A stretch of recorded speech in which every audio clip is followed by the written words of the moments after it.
Who are the shadow operatives in Persona 4 Arena? Well, they're definitely not these guys. In Persona 4 Arena, a fighting game spin-off of the Persona series, the cast of Persona 4 come into contact with the cast of Persona 3. Through these interactions, we learn that after the events of their game, the P3 cast went on to form the Shadow Operatives, a group of Persona users who deal with supernatural threats. When introduced to them, we get this illustration showing various members of the group. For years, I've always heard people say that the other silhouettes here are of characters from Personas 1 and 2, but are they? In this video, I'll be going through every silhouette in this image and trying to figure out if there's someone we know. I'm really doing this. Starting with the one with the most evidence, this guy right here is generally believed to be Kei Nanjo from Persona 1. He's got this little thing of hair, his general face shape is the same, and this collar-looking thing around his neck could be the top of his number 1 scarf that he's always seen wearing. Also, as another thing, Kei is the head of the Nanjo group, which in Persona 3 we learned was at one point joined with Mitsuru's Korijo group, so it could be argued that he joined the Shadow Operatives because of those connections. Point being, yeah, I could definitely see this being him. Next up is this guy to the left of Mitsuru, who I've seen people say is Katsuya Suo from Persona 2, and yeah, it checks out. His bangs look like Katsuya's, the general face shape is, again, pretty much the same, and if you look closely, this guy's wearing glasses much like Katsuya did.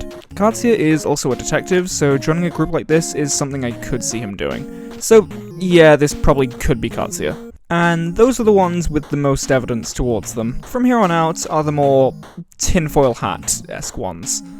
I've seen people say that this woman on the far left is Eriko from Persona 1, as the short hair kinda looks like hers from her Persona 2 design, and according to the Who's Who program in P3, she does still have short hair by that game's events.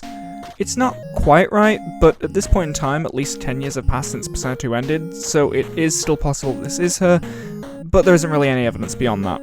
I've also heard people say that Reiji's in this image without saying which one he's supposed to be.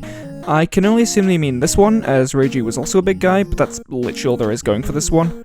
And those are all the ones I've seen other people online spot. From here, I'm going to be going over some possible ones that I've thought of. This guy right here could be Mark from P1, as in the Who's Who program in P3. It is said that he now wears a yellow cap, and this guy here wears a cap. The face shape is kinda similar, and it does look like he's wearing some kind of backpack, much like how Mark did back in his original appearance. So this could be him. This man could possibly be Brown, as he seems to be wearing a turtleneck, which Brown also wore in his Persona 2 design, though I do realize that this is a stretch. This person could be Tamaki from SMT-if? I guess? Honestly, the more I look at these, the more I realize that they're not all cameos like I've heard people say. I do think that some of them probably are supposed to be older characters, but some of them are just not. Well, this was a train wreck of a video. Oh well. Join me next time when I discuss how this guy is actually Adachi's long-lost brother. Next up is this guy to the left of Mitsuru, who I've seen people say is Katsuya Suo from Persona 2, and yeah, it checks out. Motorcycle noises in the background?